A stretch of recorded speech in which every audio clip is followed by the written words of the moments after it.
Hi everyone, welcome back to part 2 of my ASEAN Scholar series.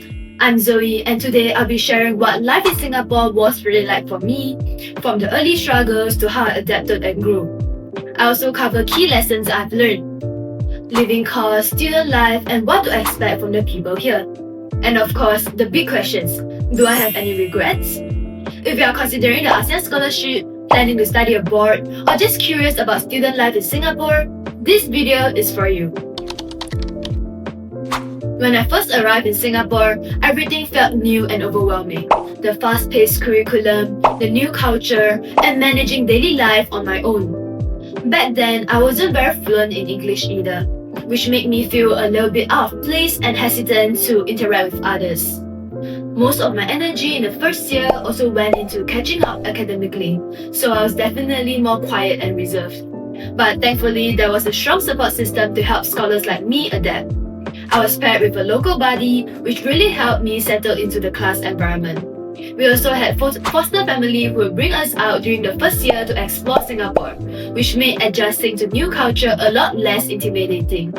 Orientation programs helped me get familiar with the school layout and bond with my classmates, while Kind Senior played a big role in supporting me academically and showing me around Singapore, especially how to use public transport. There were also a lot of bonding events like craft and cooking workshops, sports tournaments, cultural celebration, and cluster outing that give us a chance to connect with other scholars and unwind. MOE officers and boarding mentors were always around whenever we needed help or advice. Plus, we had bridging modules and remedial lessons, which really helped me catch up with the academic content. After my first year, I slowly adapted to the curriculum and started taking more initiative, joining groups like Junior Council and Orientation Team, and making an effort to talk to more people. These small steps helped me build confidence, find my circle of friends, and gain early exposure to leadership. In the following years, I pushed myself further, taking on roles like President of Biology Interest Group, Bonding Leader, and Vice Captain of the Outdoor Adventure Club. These experiences helped me grow through leading teams, planning events, improving my communication, and even discovering new passions like bouldering and outdoor activities. I also began volunteering regularly in the healthcare sector and took on a research project mentored by NUS professors. These opportunities deepened my interest in healthcare and taught me practical skills like report writing, data analysis, and presenting research paper.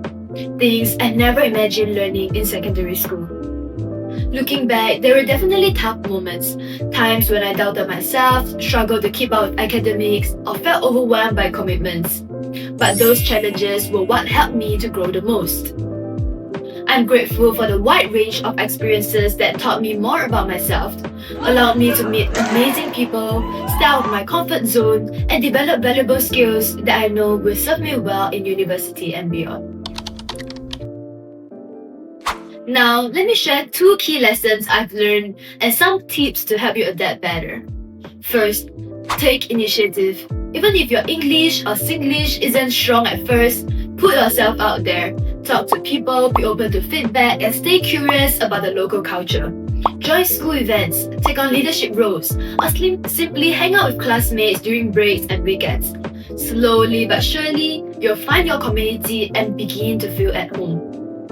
Second, learn to manage your time and priorities well. Start by thinking about what you want to achieve here, whether it's your hobbies, fitness, leadership, or building a strong portfolio for university. Once you are comfortable with academics, slowly take up commitments that align with your goals.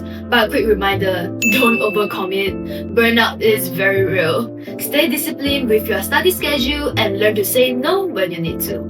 After your first couple of years, you can start thinking ahead by attending career workshops and exploring different industries to narrow down your interests. Once you find a path that excites you, go deeper. Here are some of the opportunities that will be useful for your portfolio building.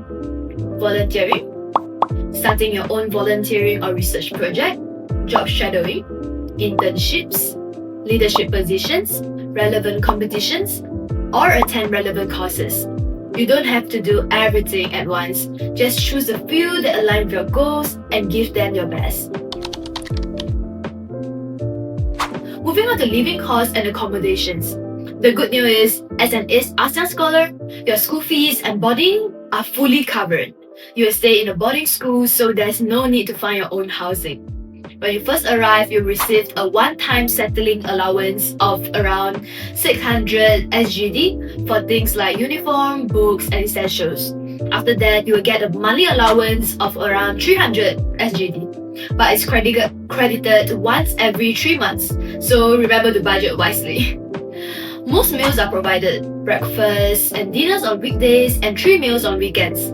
So your daily expenses will be minimal unless you eat out or shop a lot. Some seniors even saved a few thousands over the 4 years.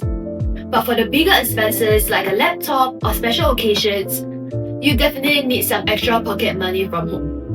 Oh yeah, do bring some cash when you first arrived, as setting up your bank account and receiving your first allowance will take some time. MOE will cover your first flight to Singapore and your final flight back home after graduation, but all other trips in between will be at your own cost. There's also basic health insurance included, in which a clinic visit usually costs around 5 SGD, which is considered quite affordable.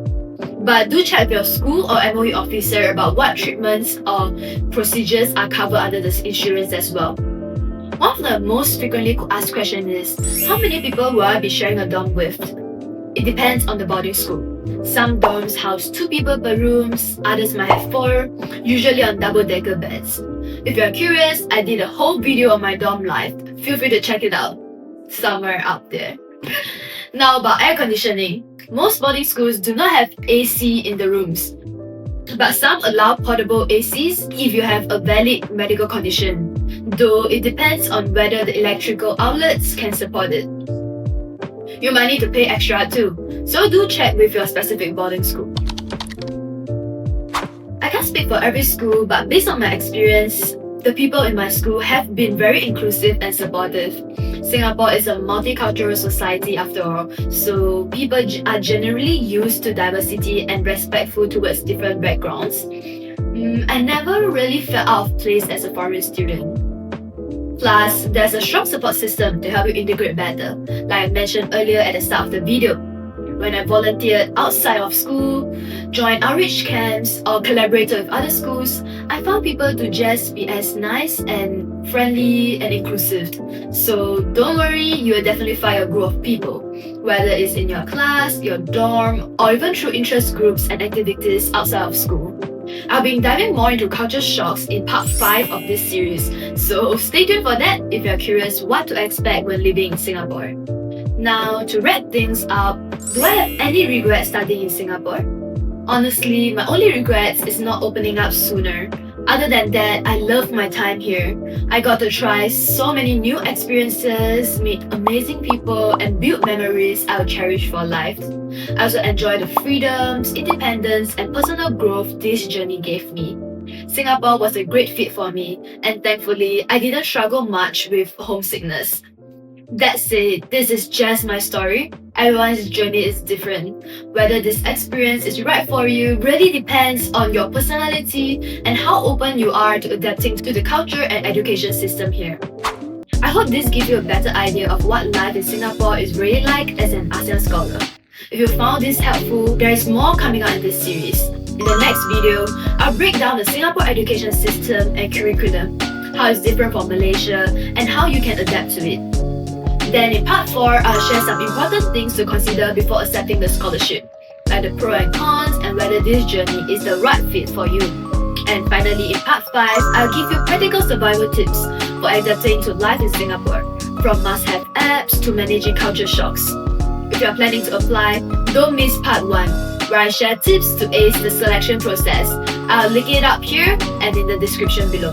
If you have any questions, feel free to comment below. I'll try my best to help you out. And if you enjoyed this video, don't forget to like, subscribe, and follow me on Instagram at ZoeTeo for more content like this. Thank you so much for watching, and I'll see you in the next one. Bye bye!